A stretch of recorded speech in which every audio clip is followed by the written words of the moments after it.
இந்த பதிவை பார்க்க போகிற அத்தனை நண்பர்களுக்கும் அடியார்களுக்கும் அடியனுடைய பணிவான வணக்கங்களை தெரிவிச்சுக்கிறேன். அன்பினை பெறுவாயாகில் அதர்மங்கள் அனைத்தும் நீங்கி துன்பமும் தவிர்ந்து போகும், துயரம் இங்கு உண்டோ சொல்வாய். இந்த பதிவில் நம்ம பார்க்க போகிறது திருப்புகழிலிருந்து ஒரு பாடல்.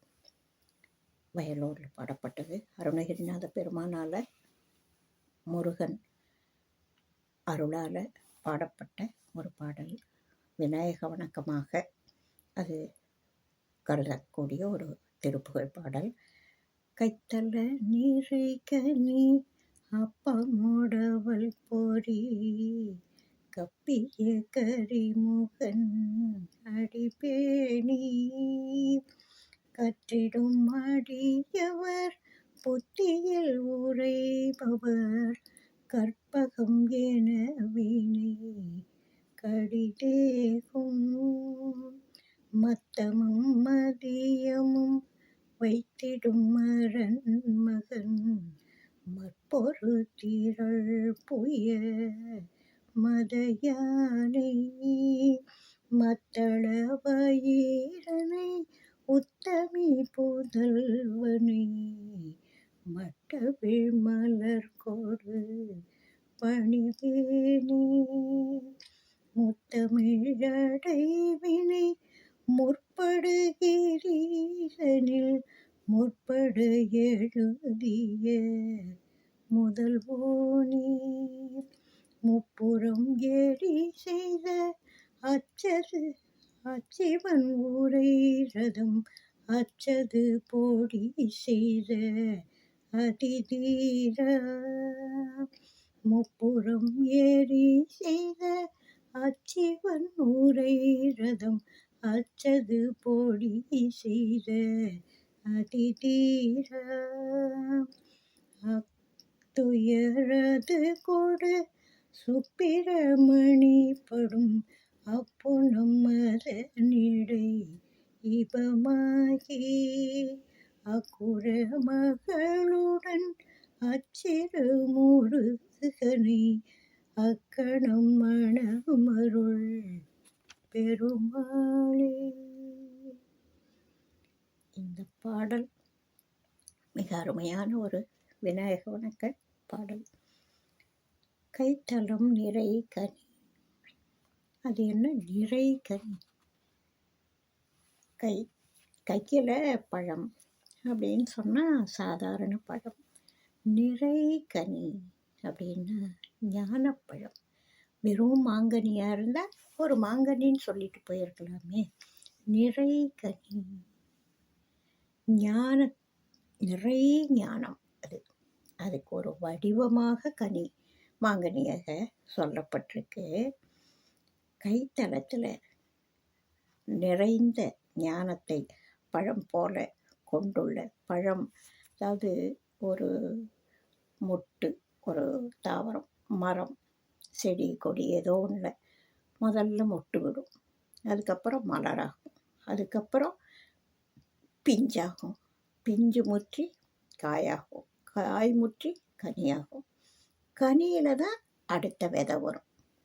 அப்போது கனியில் தான் உண்மையான அடுத்த வளர்ச்சி இருக்குது.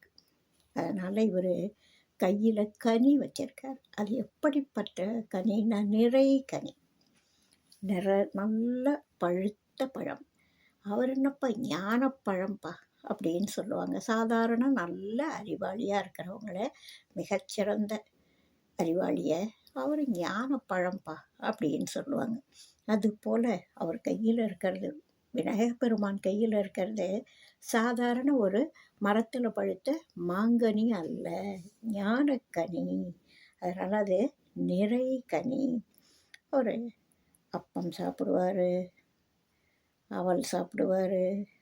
அதை எப்படி சாப்பிடுவார்னா, அப்பம், அவல், பொரி இதெல்லாம் அந்த பொருட்களை சாப்பிட்றப்போ யாரானும் உண்மையாக யானை சாப்பிட்ற போது பார்த்துருப்பாங்க, தும்பிக்கையை அந்த பொருள் மேலே வைக்கும். இந்த மாதிரி பொருட்களை அப்படியே தும்பிக்கையால் எடுத்தால் இப்படி வச்ச உடனே அப்படியே எடுக்கும். அது கப்பிய கரிமுகம். நம்ம கொஞ்சம் கொஞ்சமாக எடுத்து சாப்பிடுவோம். நம்முடைய கைக்கு நம்ம வாய்க்கு அவ்வளவுதான் ஆற்றல். ஆனால் தும்பிக்கை ஒரே நேரத்தில் நிறைய பொருட்களை எடுக்கக்கூடியது. கப்பிய கரிமுகம். சாதாரண வழக்கிலேயே சொல்லுவாங்க, எப்படி அப்பறாம் பார் அப்படின்னு சொல்லுவாங்க. கப்பு கப்புன்னு சாப்பிடு அப்படின்னு சொல்லுவாங்க. இதெல்லாம் இந்த கப்பு அப்பு இதெல்லாம் இன்னும் வழக்கில் இருக்குது. அது மாதிரி கப்பிய கரிமுகன் விநாயக பெருமான் கொஞ்சம் கொஞ்சமாக எடுத்து இப்படி இப்படி சாப்பிடக்கூடியவர் அல்ல. அவருடைய திருவடிகளை பேணி கற்றிடும் அடியவர். யார் அந்த திருவடிகளை நற்றி ஒரு அந்த ஞானத்தை அடையணும், கற்கணும் அப்படின்னு நினைக்கிறாங்களோ அவங்க நிச்சயமாக அடியோராக தான் இருக்க முடியும். அவங்களுடைய அந்த அடியார்களுடைய புத்தியில் உரைபவர் யார்? விநாயக பெருமான். ஞானத்தை வழங்கி அடியார்களை ஆட்கொள்ளக்கூடியவர். ஞானம் வராமல் யாருக்கும் முக்தி கிடைக்காது. சரியை கிரி யோகம் எல்லாம் பண்ணாலும் அதெல்லாம் இங்கே வர்றதுக்கு உண்டான படிநிலைகள், வழி. அங்கேருந்து இங்கே வரணும். ஞானம் அடைஞ்ச பிறகு தான் முக்தி கிடைக்கும். ஞானம் வராமல் இந்த சரீரக்கிரிய யோகத்தால் மட்டுமே முக்தி அடைய யாராலையும் முடியாது.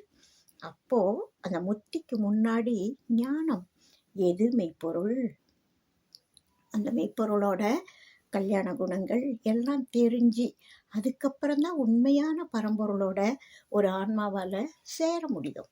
அதுக்கு தான் முந்த உதித்த விநாயக பெருமான், முந்த உதித்த முதல்வா அப்படின்னு சொல்லுவாங்க. முத்திக்கு முன்னாடி முந்த உதித்த, முன்னாடி தோன்றிய, அதாவது கொடுக்கக்கூடிய அருளக்கூடிய விநாயக பெருமானே அப்படின்னு சொல்லுவாங்க. அந்த அதை கற்றிடும் அடியவர் புத்தியில் உரைபவர். அவங்க இவரை கற்பகம்னு நினைக்கிறாங்க. அது மாதிரி கற்கக்கூடிய ஞான நூல்களை கற்கக்கூடிய விநாயக பெருமானுடைய பெருமைகளை, கீர்த்திகளை, ஞானத்தை அறிய ஆவலுடைய கற்கக்கூடிய அடியவர்கள் மனசில் என்ன நினைப்பாங்க? இவர் கற்பக விருட்சம்னு நினைப்பாங்க. அதாவது கற்பகம், கற்பக விநாயகர்னு சொல்கிறது. கற்பக விருட்சம்ன்றது வேற. இவர் அது மரத்தை குறிப்பிடுறதுக்கு கற்பக மரம், அது மற்றவர்களுக்கு புரியறதுக்காக. இறைவன் கற்பகம்தான். அந்த கற்பகத்துக்கிட்ட என்ன நம்ம நினைக்கிறோமோ அது கிடைக்கும். நாடுவோர்க்கெல்லாம் நாடியபடியே நல்வரம் கொடுக்கும் நல் ஈசன் அப்படின்னு சுவாமிகள் ஒரு வரியில் பாடுவார். அது மாதிரி விநாயக பெருமான் கற்பகம், கற்பக விநாயகர்னே பேர். அந்த மாதிரி அந்த விநாயக பெருமான் கிட்ட எதை நாம் கேட்குறோமோ அது கிடைக்கும்.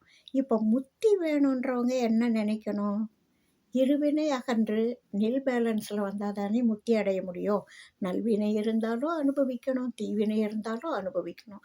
அப்போ முக்தி வேணுன்றவங்களுக்கு இந்த ஞானக்கனி நமக்கு என்ன செய்வார், இறைவன் என்ன பண்ணுவார்னா, கற்பகத்துக்கிட்ட வேண்டிக்கிறப்போ அந்த வினை கடிது ஏகும், சீக்கிரம் உடனே போயிடும். கடிதுன்னு உடனே போயிடும், ஏகும் போயிடும். மத்தமும் மதியமும் வைத்திடும் அரண்மகன். ஊமத்தை மலர், அந்த மலர் சூடக்கூடிய நச்சிலிருந்து நம்மளை காக்கக்கூடியவர் சிவபெருமான்.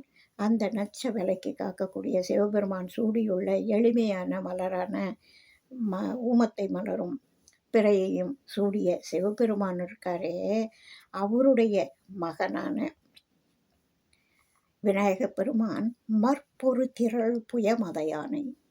ஆமாம், போரில் யானைப்படைன்னே ஒன்று இருக்குல்ல, யானை போய் ஒரு கோட்டை மதிலையே இடித்து உடைக்கக்கூடிய ஆற்றல் உடையது. ஒரு பொருளை அடையணும்னு நினச்சா மனிதர்களுக்கு நம்பிக்கை, யானைக்கு தும்பிக்கை அப்படின்னு சொல்லுவாங்க. யானைக்கு தும்பிக்கை போல் மனுஷனுக்கு நம்பிக்கை இருக்கணும். அவங்களால தான் எதையுமே சாதிக்க முடியும். யானை நினச்சிதுன்னு வச்சுக்கோங்க, ஒரு மரத்தை எவ்வளவு உயரத்தில் இருக்குன்றதை பற்றி அது கவலையே படாது. அந்த மரத்தில் இருக்கிற இலையை சாப்பிட்ணோன்னா வளைச்சி இழுத்து உடச்சி அதை சாப்பிடும். அப்படி இல்லை, உடைக்கிறதுக்கு ஏற்ற முடியலைன்னா அந்த மரத்தையே சாய்ச்சிடும். ஆட்டி வேரோட பிடிச்சி சாய்ச்சி விட்டுடும். அந்த அளவுக்கு ஆற்றலுடையது யானை. அப்படி மற்பொரு திரள் புய மத யானை, அதாவது போரில் வெல்லக்கூடிய ஆற்றலுடைய திரண்ட தோள்களை உடைய மத யானை எது? நம்ம விநாயக பெருமான். யானையினுடைய வடிவம் உள்ளவர், அதே மாதிரி ஆற்றலில் அதிக ஆற்றல் உடையவர். அதனால் அப்படி சொல்கிறாங்க. மற்பொரு திரள் புய மத யானை மத்தள வயிறவருக்கு. தொப்பை, பெரிய தொப்பை, பேழை அப்படின்னு சொல்லுவாங்க. அவருடைய பேழை வயிற்றோன் அப்படின்னு சொல்லுவாங்க. மத்தளம் போன்ற பெரிய வயிறை உடையவர். உத்தமி புதல்வன். உத்தமி உத்தமமானதுன்னா என்ன? மிக மிக சிறந்ததுன்னு அர்த்தம்.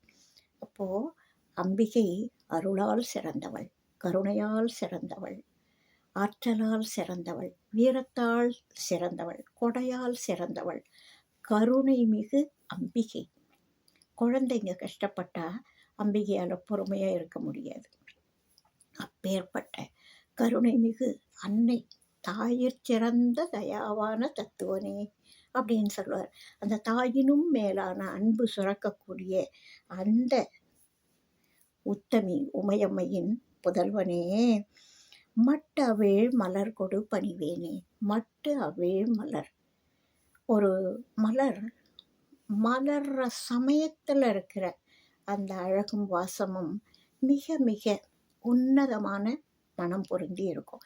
ஒரு முல்லை மலர் இரவில் மலருதுன்னா அது சாயந்தரம் மொட்டாக இருந்தது இல்லை, அப்போ அதில் மனம் இல்லை. ஒரு மொட்டை எடுத்து கசக்கி முகர்ந்து பாருங்கள், நிச்சயமாக அந்த முல்லை மலரோட மனம் இருக்காது.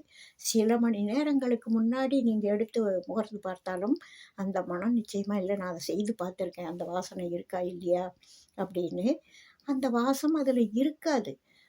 அது மலர்ந்து சில மணி நேரங்கள் கழித்த பிறகும் அதனுடைய வாசம் லேசாக இருக்குமே தவிர, அந்த மலர்ற நேரத்தில் அந்த மகரந்தத்தோட அந்த வாசனை அவ்வளவு, அந்த பகுதியே மணக்கக்கூடிய அளவுக்கு மனம் நிறைஞ்சி இருக்கும். அந்த மொட்டு அவிழ் மலர், அந்த மலர்ற நேரத்தில் இருக்கிற மலர், தேனோட தேனீக்கள் தேனெடுக்காத எச்சில் படாத புது மலர்கள், புத்தம் புது மலர்கள். அந்த மொட்டு அவிழ் மலர் கொடு பணிவேனே. நான் அந்த புத்தம் புது மலர் எடுத்துகிட்டு இறைவனை, விநாயக பெருமானை வணங்குவேன். முத்தமிழ் அடைவினை முற்படு கிரிதனில் முற்பட எழுதிய முதல்வோனே. முத்தமிழையும் உலகத்துக்கு கொடுத்தவர் இறைவன்.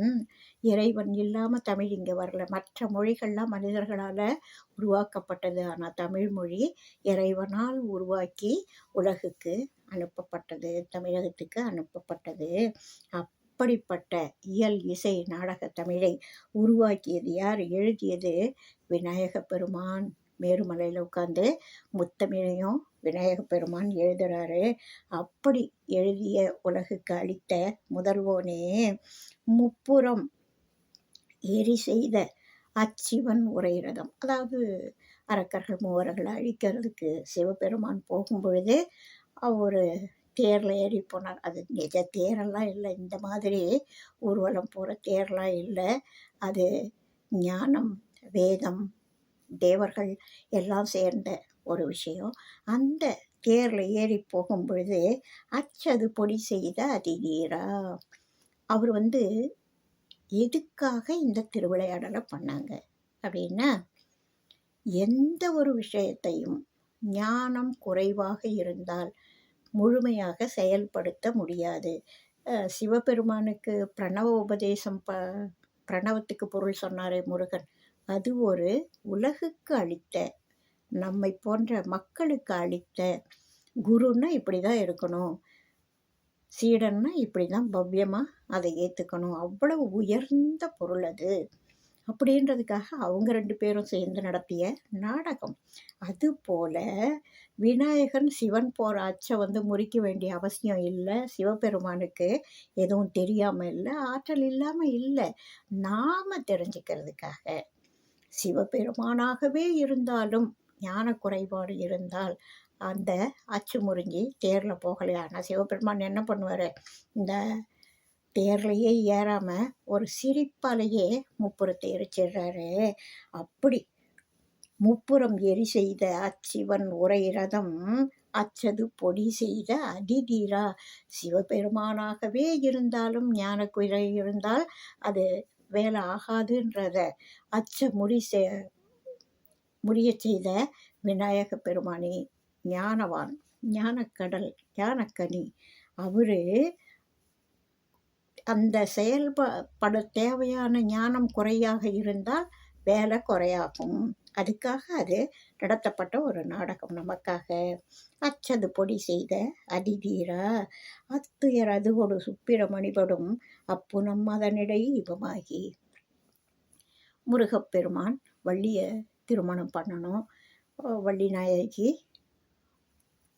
முருகனையே அடையணும்னு அவங்க தவம் பண்ணுறாங்க. அப்போது திணைப்புணத்தில் போய் அந்த வள்ளியை முருகன் பார்க்குறாரு. இது எல்லாருக்கும் தெரிஞ்ச கதை. திரைப்படத்துலேயும் போட்டாங்க. நிறைய நாடகங்கள், சொற்பொழிவுகள் எல்லாத்துலேயும் இருக்குது. வள்ளியை திருமணம் பண்ணுறதுக்கு முருகன் போவார். திணைப்புணத்தில் குருவி ஓட்டிகிட்ருப்பாங்க, ஆலோலம் பாடிகிட்ருப்பாங்க. அங்கே இவர் போவார். வள்ளியை சாப்பிட்றதுக்கு ஏதானு வேணும்னு முதியவர் வேஷத்தில் தள்ளாடி தள்ளாடி முதியவராக வருவார். அப்போது வள்ளியம்மை தேனும் தினைமாவும் கொடுத்து சாப்பிட சொல்லுவாங்க. அவங்களுக்கு இவர் வடையெல்லாம் போட்டு விடுவார். இது நம்ம ரெட்டிப்பட்டி சுவாமிகள் பாடல்களில் ஒரு பாடலில் இது ரொம்ப அழகாக காட்டப்பட்டிருக்கு. அந்த பாடலையும் நான் இதுக்கு முன்னாடி ஒரு பதிவில் போட்டிருக்கேன். ரொம்ப அருமையாக இருக்கும். அந்த மாதிரி முருகன் போய் செய்ய, அதாவது வள்ளியம்மையினுடைய மனசில் இடம் பிடிக்க பார்க்குறாரு. வள்ளியம்மை விலகி விலகி போகிறாங்க, வெறுக்கிறாங்க இவர். அதாவது இந்த ஒரு முதியவராக பார்க்குறாங்க. அப்போது இந்த கூட்டுறவு ஒழுங்காக அமையணும்ல, அதுக்காக முருகன் என்ன பண்ணுறாரு, அண்ணனை கூப்பிட்றாராம். அண்ணா ஹெல்ப் மீ அப்படின்றார். விநாயக பெருமான் என்ன பண்ணுறாரு, ஒரு யானையாக அங்கே வர்றாரு. அவருடைய அந்த பிளிரல் சத்தம் கேட்ட உடனே வள்ளி நாயக்கியார் ஒரு பயத்தோட போய் முருகனை கட்டி பிடிச்சதாகவும், முருகன் முதியோர் வேடத்திலிருந்து வள்ளியை ஆட்கொண்டதாகவும் அங்கேயே திருமணம் நடத்தி வைக்கிறார் விநாயக பெருமான். அப்படி திருவிளையாடல் செய்து முருகனுக்கு திருமணமும் செய்ய வைத்த அத்துயர் அது கொடு, அதாவது அந்த இருவருக்கும் இருந்த கூடல் அத்துயர் அது கொடு சுப்பிரமணிபடும் அப்பூனம் அதனடை திணைப்புனம் அதனிடை இவமாகி அக்குற மகளுடன் அச்சிறு முருகனை அக்கணம் மணமருள் பெருமாளே அப்படின்னு அருணகிரிநாத பெருமான் பாடுவார். இதில் நாம் இப்போ என்ன அருட்பாடல்களோட நிறைய இதில் வர்ற வரிகள் அருட்பாடல்களில் இந்த கருத்துக்கள் சொல்லப்பட்டிருக்கு. அச்சு முறிஞ்ச கதை, இந்த முத்தமிழ் எழுதின கதை, மத்தள வயிறன் அப்படின்றது, மத்தமும் மதியமும் இறைவன் வச்சிருக்காருன்றது, இந்த மாதிரி கற்றிடும் அடியவர் புத்தியில் உரைபவர், இந்த பாடலினுடைய நிறைய கருத்துக்கள் அருட்பாடல்களில் வருது. இப்போ நான் இந்த பதிவில் என்ன எடுத்துக்கிறேன்னா, கற்பகம் என வினை கடிதி ஏகும். விநாயக பெருமானை வணங்கி அந்த ஞானம் கிடைக்கணும், முத்தி அடையணும் அப்படின்னு வேண்டிக்கிற ஒருத்தருக்கு இறைவன் ஞானம் அருள்வான். அதை நம்ம அருட்பாடல்களில் எப்படி சொல்லியிருக்காருன்னா, வினை அகற்றும் பெருமானே. வினையை அகற்றக்கூடியவர் விநாயக பெருமான். அதாவது நமக்கு மனசில் பதி பசு பாசத்தை பற்றி தெரிஞ்சுக்கணும், பதியோட நிலைமை தெரிஞ்சுக்கணும், நம்ம எதால் பாதிக்கப்பட்டிருக்கோன்னு தெரிஞ்சுக்கணும், எது மாயைன்னு தெரிஞ்சுக்கணும், நம்ம எது பற்றி இருக்குன்றதை உணர்றதே பெரிய விஷயம். ஆணவ மலம் நம்மளை பற்றி இருக்கு அப்படின்றத உணர்றது. அந்த ஆணவ மலம் பண்ணுறதுனால நம்ம என்னென்ன தவறுகள் பண்ணுறோம், எதுலேருந்து நம்ம விலகணும், எதை நோக்கி போகணும், இதை உணர்றதே பெரிய விஷயம். அந்த மாதிரி இருந்து விநாயக பெருமானை எனக்கு இதை செய்யுங்க, இதை விளக்குங்க அப்படின்னு நாம் வேண்டிக்கணும். குழந்தை அழுதா அம்மா பால் கொடுப்பாங்க. அதுபோல் நம்ம அழும் பொழுது விநாயக பெருமான் என்ன செய்வார்? வினை அகற்றும் பெருமானே. சுவாமிகள் பாடல்களில் சொல்லுவார், வினை அகற்றும் பெருமானே இவ்வேளை வந்து காத்தருள்வாய். நான் உன்னை கெஞ்சி அழறேன், இதுதான் சரியான சமயம். எனக்கு இத்தனை காலம் தெரியல, நான் உங்ககிட்ட வந்து அழணும், என்னோட வினை போகணும்னு நான் நினைக்கல. ஏதோ பிறவிதோறும் பிறந்தேன், வளர்ந்தேன், வாழ்க்கையை வாழ்ந்துக்கிட்டு இருந்தேன். இப்போ நினைக்கிறேன், இப்போ கேட்குறேன், இப்போ நீதானே உதவி செய்யணும். நீ தாயும் நீதான், தந்தையும் நீதான், குருவும் நீதான். அப்படி இருக்கிறப்ப நான் வேற யார்கிட்ட போய் கேட்பேன் அப்படின்னு சொல்றாரு.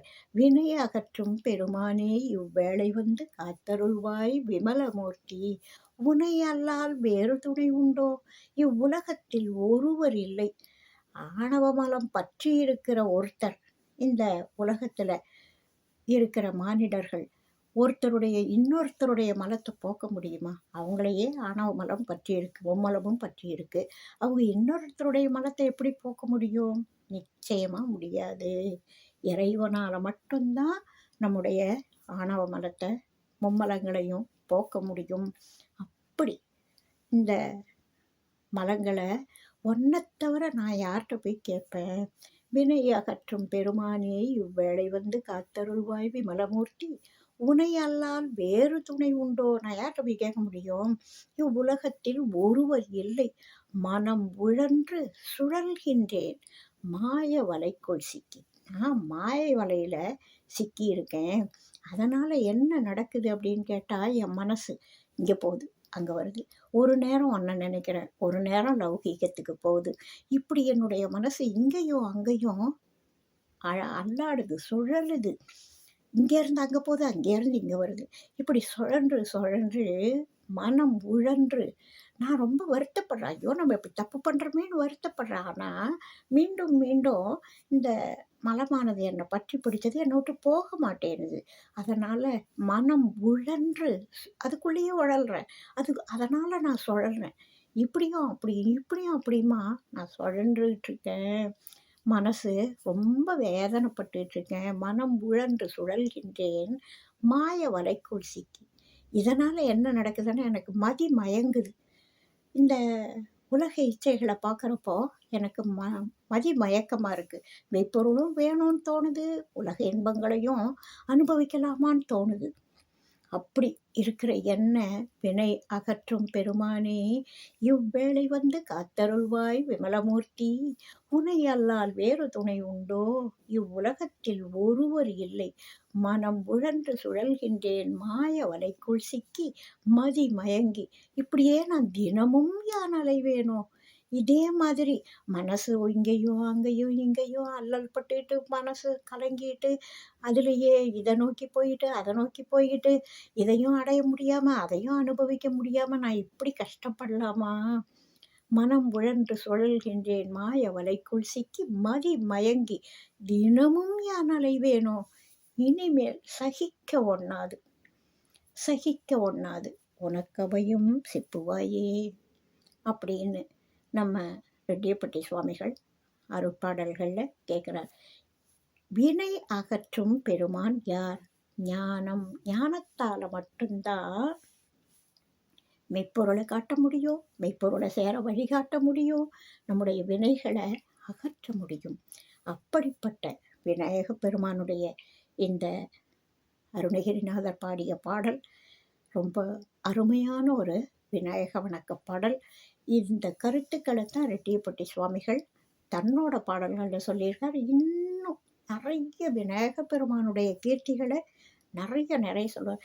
ஆரம்பத்தில் ஒரு 10 பகுதியாக விதவிதமான பாக்களால் அமைந்த அந்த கடவுள் வணக்க பாடல்களில் புத்தகம் முழுசு எதை சொல்ல போகிறாரோ அதை அப்படியே சுட்டி காமிச்சிருப்பார். அப்பேற்பட்ட பாடல்களை அன்பர்கள் அடியார்கள் ரசிக்கணும், கேட்கணும், அனுபவிக்கணும், உள்வாங்கணும், அதோட பலன் அடையணும் அப்படின்னு சொல்லி வேண்டி கேட்டுக்கிட்டேன். இதுக்கு முன்னாடி சப்ஸ்கிரைப் பண்ணாதவங்க இந்த மாதிரி நல்ல விஷயங்களை கேட்கணும் அப்படின்னு நினச்சிங்கன்னா சப்ஸ்கிரைப் பண்ணுங்கள், லைக் பண்ணுங்கள், ஷேர் பண்ணுங்கள், உங்களோட கனிவான கருத்துக்களை சொல்லுங்கள். வாழ்க வளமுடன். வாழி எந்நாளும் மெய்மெய் வாழ்க நல்லறங்கள் எல்லாம் வாழிய பெரியோர் நாமம் வாழியே வாழி. அடுத்த பதிவில் அடுத்த ஒரு நல்ல கருத்தோடு சந்திப்போம். வாழ்க வளமுடன்.